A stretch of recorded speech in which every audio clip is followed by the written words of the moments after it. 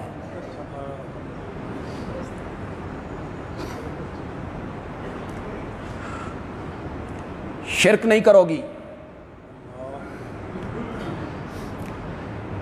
اللہ کے سوا کسی کو نہیں پکارو گی،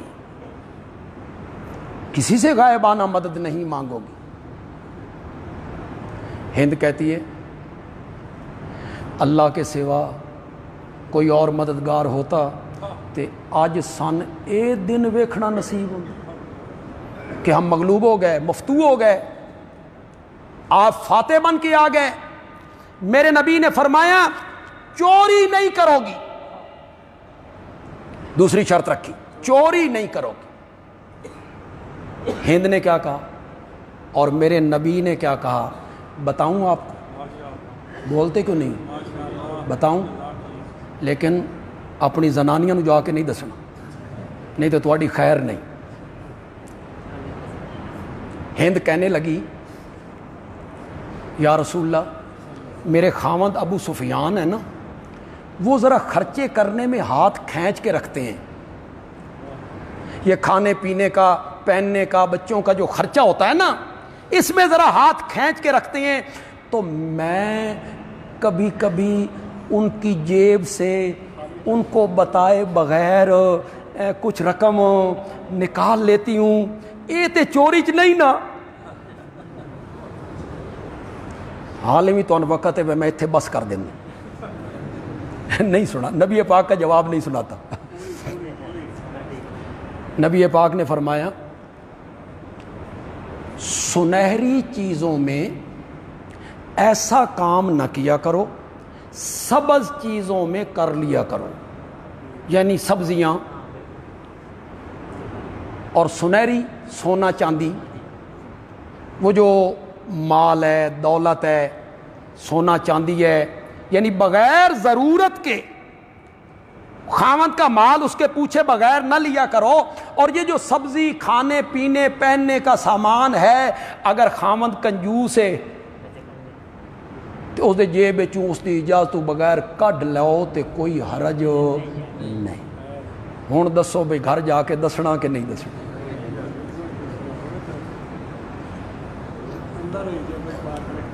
یہ ہند اور میرے نبی کے درمیان بات ہو رہی، معلوم ہوتا ہے کوئی پہلے بھی بڑا، یعنی وہ ساس اور داماد کا ایک تعلق ہے، زنا نہیں کرو گی۔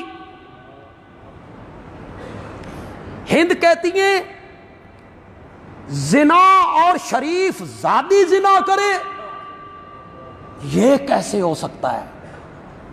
دیکھیں جاہلیت کی ایک عورت ہے، ابھی اسلام لائی ہے، لیکن اس کے ہاں وہ کہتی ہے کہ ایک شریف خاندان کی عورت زنا کا ارتکاب کرے، یہ کیسے ہو سکتا ہے؟ اپنی اولاد کو قتل نہیں کرو گی بھوک کے ڈر سے، یا اس لیے کہ کل کسی کو داماد بنانا پڑے گا تو کسی بچی کو قتل کر دو، قتل نہیں کرو گی۔ یہاں ہند نے بڑی عجیب بات کہی، کہنے لگے یا رسول اللہ، ہم نے بچوں کو کس طرح قتل کرنا ہے؟ ہم نے تو پال پوس کے جوان کیا تھا اور بدر میں آپ کی تلوار کے وہ لقمے بن گئے تھے، سارے ختم ہو گئے تھے۔ اب میں بخاری سے پڑھ رہا ہوں، سب لوگ اپنے دل کی تختی پر اس بات کو نوٹ کریں، خدا کی قسم ایک ہی حوالہ وہ جو تم ٹوٹکے اور کہانیاں جوڑتے ہو نا، وہ سارے جادوگراں دیاں سوٹیاں تے سپ نے، میں حضرت موسیٰ دی لاٹھی کڈھن لگا، سب کو ہڑپ کرے گا۔ بخاری راوی کا نام بتاؤں؟ آج بالکل مبہوت ہو کے بیٹھے ہو، تو آنے گلیں چنگیاں نہیں لگ رہی تو کہو نا ہاں بتائیں جی راوی کا نام۔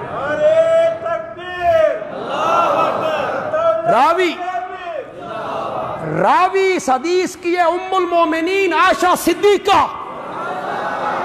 کر مقابلہ، لے آ کوئی روایت اس کے مقابلے میں۔ راویہ ام المومنین جب بیعت ہو چکی تو ہند نے کہا یا رسول اللہ، اسلام قبول کرنے سے پہلے اس دھرتی پر کوئی گھرانہ اور گھر والے میری نظروں میں ناپسندیدہ اور مبغوض آپ کے گھرانے سے زیادہ نہیں تھے۔ میں پوری دھرتی کے گھرانوں سے بڑھ کر آپ کے گھرانے سے نفرت کرتی تھی، بغض تھا میرے دل میں، اور آج بیعت کرنے کے بعد اس دھرتی پر کوئی گھرانہ آپ کے گھرانے سے زیادہ مجھے پیارا نہیں ہے، مجھے محبوب نہیں ہے۔ آج کے بعد آپ کا گھرانہ اللہ اسے آباد رکھے، آپ کی آل اولاد کو اللہ بڑھائے، آپ کی آل اولاد کو اللہ ترقیاں نصیب کرے۔ ہند نے یہ جملے کہے، سنو، سن سکتے ہو تو میرے نبی نے کہا والذی نفس محمد بیدہ ایذن لکم، مجھے اس ذات کی قسم ہے جس کے قبضے میں میری جان ہے، میرا بھی تیرے گھرانے کے متعلق یہی خیال ہے۔ اب نکالو گالیاں ہند کو، نکال سکتے ہو تو نکالو۔ نبی پاک کہتے ہیں وَأَيْزًا لَكُمْ وَالَّذِي نَفْسِي بِيَدِهِ، ایک روایت میں آیا وَالَّذِي نَفْسُ مُحَمَّدٍ بِيَدِهِ ایزن لکم، ایزن میرا بھی تمہارے گھرانے کے متعلق یہی خیال۔ یہ معزز ہو، یہ عزتیں پائے، میرا بھی تمہارے گھرانے کے متعلق یہی خیال ہے۔ اب تاریخ کے ٹوٹکوں پہ جا کے اس گھرانے کی بدخوئی کرتے رہتے ہو، کرتے رہو، تمہاری مرضی، ہم تو محمد عربی کے غلام ہیں، وہ میرے نبی کی خوش دامن ہے، وہ میرے نبی کی ماں ہے تو ہماری بھی ماں ہے، حضرت عائشہ بھی ہماری ماں ہے، سیدہ فاطمہ بھی ہماری ماں، سیدہ زینب بھی ہماری ماں، وہ ساری خاتون میرے نبی کی بیٹیاں ہیں، وہ سب ہماری ماؤں کا درجہ رکھتی۔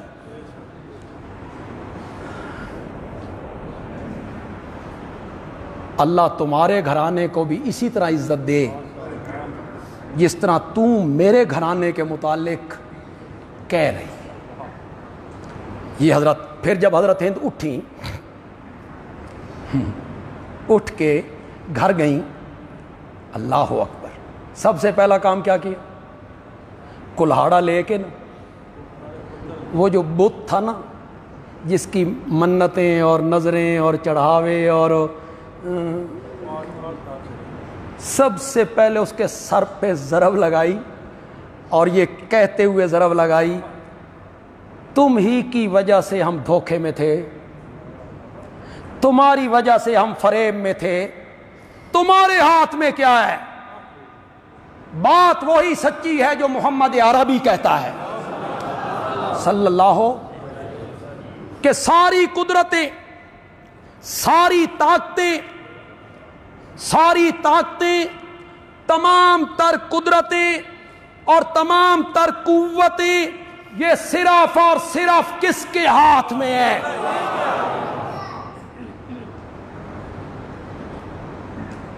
ویل چیئر تے ویل چیئر تے مشکل کشا بیٹھے ہوں، دو بندے اسے چلا رہے ہوں، چار بندے اسے اٹھا رہے ہوں، تمہیں اتنی سمجھ نہیں آتی؟ تمہیں اتنی سمجھ نہیں آتی؟ جس کی اپنی ٹانگیں جواب دے گئیں، اپنی ٹانگیں اس کا وجود برداشت نہیں کر سکتی، وجود برداشت نہیں کر سکتی، تجھے کیا دے گا؟ مشکل کشا وہ ہے جو زمین و آسمان کی حفاظت کرتا ہے، ولا یعودہ، اور کبھی تھکتا بھی نہیں ہے، تھکتا بھی نہیں۔ مشکل کشا وہ ہے، لجپال بھی وہی ہے۔ کہو یار، کہو ذرا، اللہ عرش پہ خوش ہو رہا ہو۔ لجپال بھی وہی ہے، کھوٹی قسمتیں کھری کرنے والا بھی وہی ہے، وہی ہے، غریب نواز بھی وہی ہے، دستگیر بھی وہی ہے، غوث اعظم بھی وہی ہے، داتا بھی وہی ہے، گنج بخش بھی وہی ہے۔ جو بیمار ہو کے ڈاکٹروں کے پاس جائے، جس کی موت ہسپتالوں میں آئے، جنہیں آکسیجن لگے ہوئے ہوں، چھکے چڑھے ہوں، وہ تمہاری لجیں پالتے؟ واہ! مشکل کشا وہ ہے جو سب کو کھلاتا ہے، خود نہیں کھاتا۔ بس ایک جملہ ذہن میں آ گیا، پتہ نہیں کیوں آ گیا۔ جن پر مشکلیں پڑے وہ مشکل کشا نہیں ہوتے، جو حاجتوں میں مبتلا ہوں وہ حاجت روا نہیں ہوتے۔ مشکل کشا وہ ہوتا ہے جس پر کبھی مشکل نہ پڑے، اور وہ کون ہے؟ زور سے بولو، زور سے بولو۔ یہی توحید کا سبق ہے، یہی سبق ہے جو میرے نبی نے پہلے دن ہند کو دیا تھا، کسی کو اللہ کے ساتھ شریک نہیں کرو، نہیں کرو۔ یہی حضرت لقمان نے اپنے بیٹے سے کہا تھا، لا تشرک باللہ، اللہ کے ساتھ کسی کو شریک نہیں کرو گے، نہیں کرو گے۔ حضرت ابراہیم نے کہا تھا، وَإِذَا مَرِضْتُ، جب میں بیمار ہوتا ہوں تو میری چھو میں اتنا اثر ہے کہ میں شفا پا لیتا ہوں، نہیں، وَإِذَا مَرِضْتُ فَهُوَ يَشْفِينِ، جب میں بیمار ہوتا ہوں تو وہی مجھے شفا دیتا ہے۔ تم شفاؤں کے لیے پتھر چاٹتے پھرتے ہو، زبانیں پتھروں پہ رگڑتے پھرتے ہو، شفائیں لینے کے لیے، بیماریوں سے نجات کے لیے۔ اور لوگوں بندیالوی تمہارا خیر خواہ ہے۔ میں تو کوئی ایسا جملہ نہیں بولنا چاہتا جس سے کسی کی دل آزاری ہو۔ ہزاروں بندے فیس بک پہ میرے اس بیان کو سنیں گے، میری تقریر کو اب بھی سن رہے ہوں گے۔ ہم تمہارے خیر خواہ ہیں، نکل آؤ ان چکروں سے، ان کے گھٹنے نہ چھوؤ، ان کے قدموں کو ہاتھ نہ لگاؤ، ان دے پلے ککھ نہیں، کچھ نہیں ہے ان کے پلے، کچھ نہیں ہے۔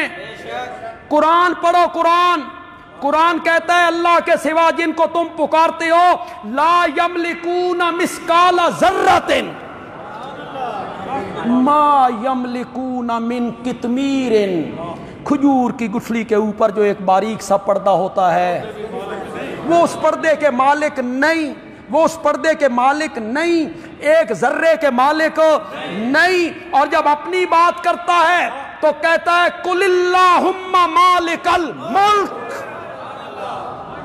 للہ ملک السماوات والارض تبارک الذی بیدہ الملک لہ ما فی السماوات وما فی الارض۔ اوئے میرے بھائیوں اور بزرگوں، دوسرے مسلک سے تعلق رکھنے والے میرے عزیزوں، نوجوانوں اور پڑھے لکھے نوجوانوں اور تعلیم یافتہ نوجوانوں، بندیالوی کی بات پہ خدا کے لیے غور کرو، ضد چھوڑ دو، اناد چھوڑ دو، ضد چھوڑ دو، سورت انبیاء پڑھو، 17واں پارہ پڑھو، اللہ کا پیغمبر ہے، بیمار ہو گیا، کون ہے؟ اور لوگوں قرآن پڑھو، خود نبی ہے، زندہ ہے، بیمار ہو گیا، جسم کا گوشت ختم ہو گیا، لوگوں نے اٹھا کے باہر پھینکا، لوگوں نے اٹھا کے باہر پھینکا۔ قرآن کہتا ہے وَأَيُّوبَ اِذْ نَادَى رَبَّهُ۔ اور نوجوانوں قرآن پڑھو اور تعلیم یافتہ طبقہ قرآن کی طرف آؤ، چھوڑو قصے کہانیاں، چھو کر دینے تے انج کر چھڑ دینے تے چھو کر دینے تے، کسی کی چھو میں کچھ نہیں ہے، یہ خود بیمار ہوتے ہیں۔ اللہ دی قسم ہے گرمیاں چ مچھر زیادہ ہو جان تے مچھردانیاں لا کے سوندے ہیں، یہ مچھروں سے بھی نہیں بچ سکتے، ان کے ہاتھ میں کیا، ان کے ہاتھ میں کوئی قدرت ہے یا ملک ہے ان کے ہاتھ میں یا اختیار ان کے ہاتھ میں؟ قرآن پڑھو وَأَيُّوبَ إِذْ نَادَى رَبَّهُ، اور ایوب نے بیماری میں آواز لگائی، یا نوح یا آدم، کسی گزرے ہوئے پیغمبر کو پکارا نہیں پکارا۔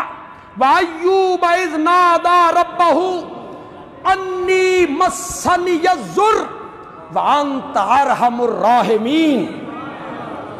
شفاؤں کے لیے اللہ کے پیغمبر نے کس کو پکارا تھا؟ کس کو آواز لگائی تھی؟ یہ قرآن نے حضرت ایوب کا واقعہ کیوں نقل کی؟ ہمیں کہانی سنانے کے لیے نقل کیا؟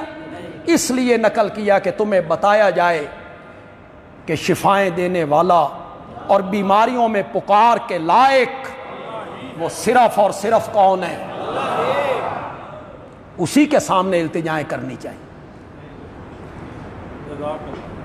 جتھے کوئی نلکا نکلدا تے بندے کہندے نے دا پانی شوگر واسطے بڑ، او لوگوں کی لین لگ، 4-5 مہینے وہ بندے کما شما کے نہ نلکا لبدا نہ پھر وہ جگہ لبدا۔ کتنی جگہ تھی؟ وہ نور پور سے تھی، یاد ہے؟ کتنے لوگاں دے گردے ختم ہوئے اس نال؟ شوگر کا علاج، یہ چک منگلے میں یہ شوگر کا بڑا علاج لین لگ گئی۔ شفائیں کس کے ہاتھ میں ہے؟ علاج کروانا میرے نبی کی سنت ہے۔ ڈاکٹر کے پاس جائیے، حکیم کے پاس جائیے، علاج کروانا سنت ہے، شریعت نے منع نہیں کیا، لیکن یہ نظریہ لے کے جائیے کہ یہ ڈاکٹر ہے، حکیم ہے، تشخیص کرے گا، نسخہ تجویز کرے گا، میں سنت سمجھ کے خوراک استعمال کروں گا، لیکن شفا کس کے ہاتھ میں ہے؟ یہ ہے۔ میں کہا کر، وقت پھر جمعے کا ہوتا ہے اور قلیل ہوتا ہے، میں کہا کرتا ہوں کہ بیماری تو ہر بندے کے ساتھ ہے، ہم ڈاکٹروں کے پاس چلے جاتے ہیں اور پھر فلاں حکیم کے پاس، تو کبھی کبھی ڈاکٹر کے پاس جانے سے پہلے صدقہ کیا کر، انہیں جو ہزاروں اور لاکھوں روپے دے دیتے ہو، 100 200 500 صدقہ کیا کرو۔ میرے آقا نے فرمایا الصدقات دافع البلیات، صدقے مصیبتوں کو ٹال دیتے ہیں۔ یہ ارشاد ذہن میں رکھ کے صدقہ کیا کرو۔ اور صدقہ پھر ہمارے یہاں بڑے تماشے ہیں، پتہ نہیں علماء نے ایسا کیوں کیا، بھئی بکرا ہوئے، وہ کالے رنگ دا ہوئے، سری ہو، یہ سب کھانے پینے کے چکر تھے، اب بکرے لے کے آن گے تو اسی کھاواں گے۔ خدا کی قسم صدقے میں کہیں بکرے کا، گوشت کا، سری کا کہیں بھی ذکر نہیں ہے۔ دیکھو فقیر کو، اسے کس چیز کی وہ چیز دے دو اسے. مثلا سردیاں آ رہی ہیں، سردیاں، آپ سمجھتے ہیں کہ فلاں گھرانہ ہے، وہ غریب لوگ ہیں، آپ اسے ایک دو کمبل لے کر دے دیتے، سردی کا سامان، کوئی ایک جرسی لے کر دے دیتے، اس کے بچوں کو گرم کپڑے آپ لے کر دے دیتے، صدقے کی آپ نیت کر لیتے. اور جو غریب لوگ بیٹھے ہو، 500 دہاڑی کمانے والے یا 800 یا 900 دہاڑی کمانے والے، تم بھی صدقہ کیا کرو، چاہے 10 روپے ہو چاہے 20 روپے ہو، تم بھی صدقے کیا کرو. یار ہماری شریعت کیسی شریعت ہے، مزہ ہی آ گیا یار. میرے آقا نے فرمایا جو تم کماتے ہو محنت کر کے اور پھر اپنے بال بچوں کو کھلاتے ہو، اللہ اس میں بھی صدقے کا ثواب ہوگا. حالانکہ وہ ضرورت ہے ہماری، اس سے اور آسان کر دیا میرے نبی نے، میرے آقا نے اور آسان کر دیا. میرے نبی نے فرمایا کوئی پیسہ پاس نہیں ہے، کوئی چیز نہیں ہے، اپنے بھائی سے مسکرا کے بات کر لو، یہ مسکرا کے بات کرنا بھی صدقہ ہے. چلیے جی، اچھی طرح بات کرو. جو اچھی بات کر رہا ہے اس کے جواب میں اچھی بات کرنا یہ کوئی مشکل نہیں، یہ تو فرض ہے. وہ اچھی گفتگو کر رہا ہے، آپ بھی اچھی گفتگو کریں. مزہ تو تب ہے کہ وہ گفتگو بد اخلاقی سے کر رہا ہے، اخلاق سے گری ہوئی کر رہا ہے، بری طرح کر رہا ہے، اور آپ اس کو جواب اچھے الفاظ سے دے رہے ہیں. مزہ یہ ہے کہ برائی کے مقابلے میں کیا کی جائے، اچھائی مسکرا کے اس سے بات کی جائے، تو یہ بھی صدقہ ہے. انشاءاللہ درس قرآن 18